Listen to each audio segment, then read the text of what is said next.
Hello, my friends. How's everyone doing? Glad to hear it. Today, I'm going to take you on a final test drive in a Icon Bronco. Specifically, this one is number 98. It is built in the new school style, and it was born in 1968. I think this one is a really good example of our new school design package in that it is very straightforward and tight to that original design I put together with really no funky variations. And I think the silver color especially with the black and the stainless trim and stuff just flows. Sort of the quintessential new school. With metallics, personally, I always like a super fine mica, so it plays with the sheen and the contours of the body, but isn't metallic when you look at it square on. And silver's different though. I found with silver you can do a wide range of flake sizes and materials. This one is a high flake content, larger particles than I normally would pick, but again, silver just works, just gives it that kind of timeless industrial vibe, but it'll never jump the shark. It's just cool. So in my opinion, at least, for whatever the hell that's worth. So we left the anodized CNC'd front new school grille in its traditional finish. We left the laser cut stainless steel insert in the tailgate in the brushed natural stainless. And the rearview mirrors, exterior door handles are also left in their natural raw finish, but silica blasted and neutralized. And then the side marker and taillight guards are all powder coated in the Icon signature volcanic black finish. We sell those side marker guards, by the way, and they're nice. They protect. You have to alter the truck to put them on. They use the same mounting holes as the stock side lights or reflectors. It's another neat thing. Some years had reflectors only, some then were lights, depending on when DOT enacted that regulation. We just convert them all to lights, convert them to LED. We use stock assemblies, LED bulbs, and then our guards upon them. But I don't see any downside to having side marker lights so people can see you. So we just do that consistently across all of them. On the occasional 66 model, we'll do them smooth with neither reflectors nor lights. It's part of the conversation with a client, really up to them. You can go either way with it. For audio on this one, we have the Icon elevated audio with the focal K2s with separates, the Pioneer NEX head unit with HD, FM, AM, CD, satellite radio, reverse camera, and tetherless CarPlay and Bluetooth. And we've got the amp and bass as well. The amp and processors are hiding under the front passenger seat, and the bass is hiding underneath the driver's seat in a special bin that is made out of steel and then polyurea coated and then lined in sound deadeners, and it's vented as well, which is kind of nice. We've got the visors, typical Icon new school visors from Rosen. They're great. And then we've got the stock new school style dash configurations. So you've got the Dakota digital engineered and then designed by my team gauge package, as well as the matching glove box door. And then those inserts are brushed stainless, and then the surrounding panels are machined 6061 aluminum that is then powder coated in volcanic. AC vents are the push-pull to open and close. They're not plastic, they are aluminum and lovely. Of course, you've got lights, wiper, fan, vent, and temp. Got a center power port. You have another power port built into the exterior, the back of the console. You have another power port in the front exterior cubby of the center console. And then there's a LED top center on the dash. It just gives you a subtle glow to illuminate those knobs for you at night. 4x4 instructions are done like a traditional like military aircraft instruction aluminum plate. We put it on the inside of the glove box just to keep the dash nice sanitary looking. We put it on the outside on the FJ series, but that's because the originals did, and it's kind of cool and relevant. It seemed weird in the Bronco, so we just left it nice and architectural and clean and then hit it. Door panels have that same ribbed stainless laser cut insert, flanked in the laser cut aluminum with exposed stainless hardware. Hand-stitched wrapped armrests, aluminum door release cups, aluminum window regulators. This truck has the ever so popular power window option, and again it's got our little gizmo, so 2 taps, all windows go down, 2 taps, all windows go up, and then just 1 tap controls just that particular door's window. We have mild tint on the glass on this one, nothing really crazy, super mild, more like an OEM tint. On the interior, we also have the 2-stage seat heaters, which are carbon fiber blankets under the upholstery above the closed cell seat foam. We have the Icon Chillowich textile flanked in the OEM BMW Marina rated vinyl.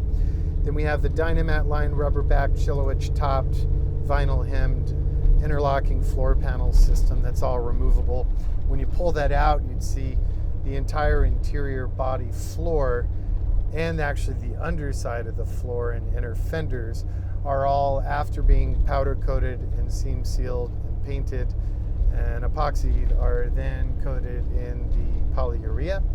We add Dynamat in like sort of like apple pie strips, like the crust, on key areas on the floor to improve thermal management beyond the stock steel floor, which was definitely an issue on these trucks stock. And that works out really nice. Not quite nice enough on the trans tunnel area. There's a lot of heat coming up there between exhaust, transmission, and transfer case. So for that, we designed a really cool laser cut 3-plane aluminum plate that has additional from aviation world soundproofing properties like a quilt on it, and then little standoffs so that in itself can breathe before it transfers to the floor. And I'm really pleased with that. We tried several different approaches over the years and finally landed on this recipe probably about 2 years ago, and I think I'm done screwing with it. It works out so well, there's really no point in messing with it. With the Icon Sport pedals, we have the Icon Fire Extinguisher. The back seat, as you can see, is the 2-passenger tuck and tumble removable bench. The cargo side panels carry the same design language that you see on the front doors through to the back. Those also have LED lighting that comes on with the door open or when you rotate the headlight knob, combined with the high output LED dome light up high. Powder coated stainless steel Icon Center console, which is back in stock, by the way, if you're waiting for it. We have them in stock right now, ready to ship. We've got Alcantara. We did deep charcoal. I mean, really, pretty much black, but the color card said charcoal. But anyway, that's Alcantara. It's a great material. I think some of the fancy car companies like it a little too much because they use it on seating and on door panels, and it just goes to hell in a hurry. This looks like crap, nothing you can do about it. But for headliners, it's great. Again, more acoustic and sound barrier products are applied directly to the steel roof. And this headliner is actually suspended and then tucks into the rails and has exposed hardware as per original around the perimeter. And then this metal bar here in the middle actually is helping hold it up because it's actually 2 pieces. This truck obviously has the full removable hardtop. I also took it out before it was done so I could show you the bikini top configuration. So they're so fun to drive with a bikini top. So this truck is set up with both bikini and full hard So depending on the season and your mood, you got some flexibility, you got some options. It's quite nice. We of course have the worn winch with the synthetic rope that is hiding in the Icon front bull bar, where there are also two flush fit LED aux lights. Those are controlled via stainless toggle under dash. We've got the aux reverse light in the back. Comes on automatically when you go in reverse, or you hit the toggle if you want to warn the tailgater. That's just under the dash as well. Outboard edges of the dash, you'll notice some really exceptionally sexy little lights. Those are actually from the military theater using fighter jets. We have managed to beg them to give them to us in a warm white as opposed to red or blue for aircraft to reduce visibility when it's on, but in a car it's just kind of annoying. So I'm really happy to use those American-made lights, and they rock. And you can aim them and rotate where they're focused, which is a little bit of value added too. Mechanically, of course, we are running the Art Morrison chassis featuring coilover suspension all the way around. No leaf springs. We've got Fox Racing 12-inch travel, 2.5-inch body, nitrogen charged shocks, this being the sport suspension option. It has the dual rate tunable setup and the remote canisters, and the tune interface is on the remote cans. We got Eibach coils with tunable sway bars. We're running BFG ATs on the Icon American-made forged aluminum and new school wheels. We're not doing any Ranger trim on this. More and more, especially with the new school. I mean, it's cooler than old school, but just the cleanliness that it not being there, it enhances the cool boxiness of the shape, and I think plays really well with the new school style. Additionally, running current generation Mustang GT Coyote 5-liter aluminum fuel injected V8. In this case, it's paired to the Ford AOD automatic with overdrive, just 4-speed. Then you got the Atlas 2 twin stick shift on the fly part-time 4-wheel drive transfer case, again American made right here in California. And then 1310 U joints, overrated steering system, PSC box. Exhaust, of course, is from our buddies at Borla.